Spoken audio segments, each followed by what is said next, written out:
안녕하세요. 오늘은 긴 사연 하나를 나눠보려 합니다. 지하철에서 만난 착한 할아버지, 그리고 그 속에서 펼쳐진 여러 장면들, 때로는 가슴이 뭉클하고 때로는 울분이 터져나오는 순간들까지 조용히 들어주시면 좋겠습니다. 세상 인연이라는 게 참 묘하죠.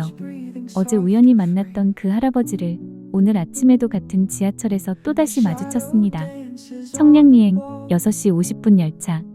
이른 아침이라 모두가 무표정하게 하루를 시작하는 시간인데 그분만큼은 여전히 인자한 미소를 띠고 계셨습니다. 저는 몇 번이고 고맙다는 인사를 드렸습니다. 작은 간식이라도 챙겨드렸으면 좋았을 텐데 그러지 못해 마음이 아쉬웠습니다. 가방 속에 바나나 하나만 있었더라면 정성껏 드렸을 텐데 말이죠. 그분을 다시 만나고 나니 지난번 지하철에서 울음을 터뜨리던 임산부님도 생각났습니다. 혹시 오늘 퇴근길에 다시 만날 수 있다면 꼭 따뜻한 위로를 건네드리고 싶었습니다. 저는 지금 사랑스러운 쌍둥이를 품고 있는 예비 엄마입니다. 이제 5개월 차. 하지만 쌍둥이라 배가 금세 불러 멀리서 보면 만삭처럼 보이기도 합니다. 아침마다 2시간 넘게 출퇴근을 합니다.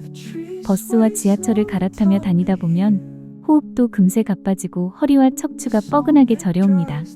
서 있을 때면 땀이 비 오듯 흐르고 다리가 퉁퉁 붓습니다. 두통, 어지럼증은 기본이지요. 하지만 그래도 버팁니다. 내 곁을 지켜주는 남편이 있고 뱃속에서 자라고 있는 아가들이 있으니까요. 힘들어도 앞으로 웃으며 함께할 미래를 떠올리며 이를 악물고 하루를 견뎌냅니다.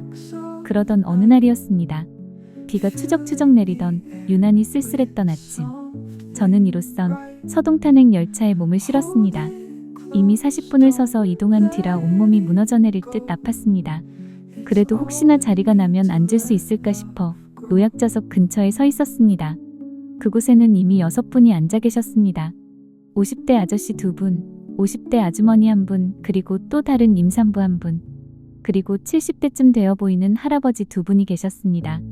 저는 기대 같은 건 하지 않았습니다. 그저 문 옆에 몸을 기댄 채 숨을 고르고 있었죠.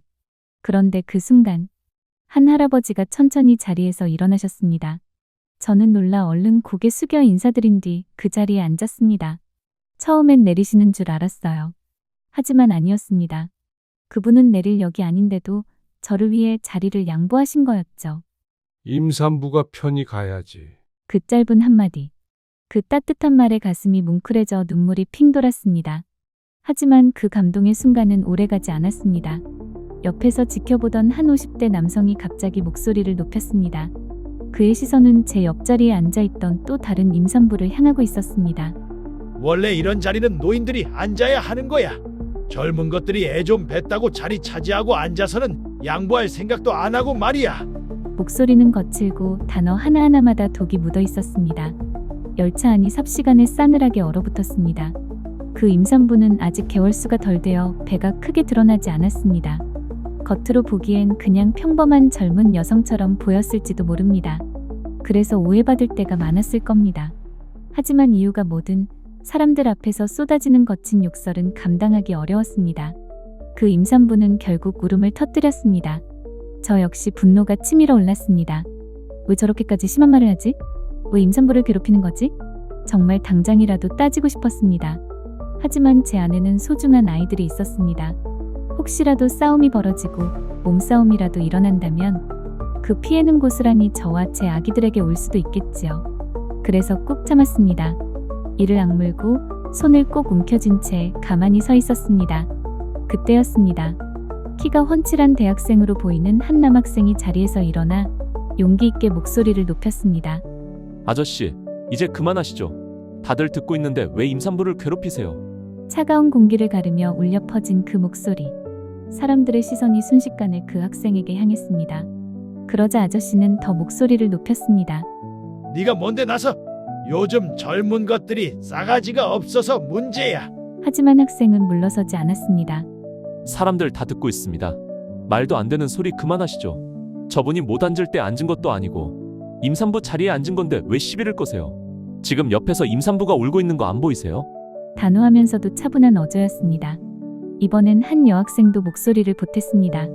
임산부는 모두가 함께 지켜줘야 할 분들이에요. 제발 그만하세요. 학생들의 목소리에 힘을 얻은 저는 마침내 용기를 내어 말했습니다. 아저씨도 어머니 뱃속에서 태어나셨잖아요. 그렇게 불만이시면 임산부가 아니라 지하철 공사에 항의하세요. 임산부 지정석에 앉은 게 잘못은 아니잖아요. 제 목소리는 떨렸지만 마음만은 단단했습니다.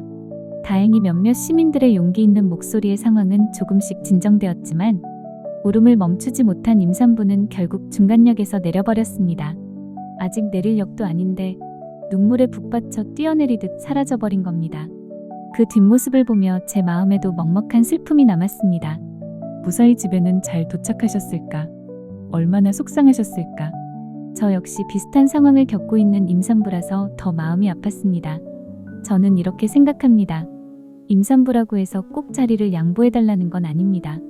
다만 노약자석 앞을 너무 꽉 막지 않고 조금만 비워주신다면 자리가 났을 때 배에 무리가 가지 않게 앉을 수 있습니다. 또 임산부 배지를 달고 다니더라도 모른 척하는 분들도 계십니다. 하지만 때때로 나이 지긋한 할머니, 할아버지께서 먼저 자리를 내어주시곤 합니다. 저는 그럴 때마다 손살을 치며 정중히 거절합니다. 괜찮습니다, 어르신. 저는 조금 더 서 있을 수 있어요. 왜냐하면 더 힘든 분들이라는 걸 알기 때문이죠. 하지만 젊은 아저씨, 아줌마가 양보해 주실 때는 그 마음을 고스란히 받아 안습니다. 정말 눈물이 날 만큼 감사한 순간이지요. 사연을 마무리하며 이렇게 전하고 싶습니다. 지하철에서, 버스에서, 혹은 길 위에서 우리가 잠시 멈추어 배려의 마음을 나눌 수 있기를 바랍니다. 꼭 자리를 내어주지 않더라도 따뜻한 눈길 한 번, 작은 미소 한 번이면 충분합니다. 그 작은 배려가 임산부에게는 하루를 버틸 큰 힘이 되니까요. 오늘 이야기는 지하철에서 만난 착한 할아버지, 그리고 누군가의 편이 되어주었던 이름 모를 시민들의 이야기였습니다. 여러분, 우리가 살아가는 이 세상은 혼자가 아닙니다. 낯선 이의 작은 배려가 누군가의 하루를 지탱하고 어쩌면 한 생명을 지켜내는 힘이 되기도 합니다. 오늘 하루 우리도 조금은 따뜻한 사람이 되어보면 어떨까요? 오늘도 평안한 밤 되시길 바랍니다.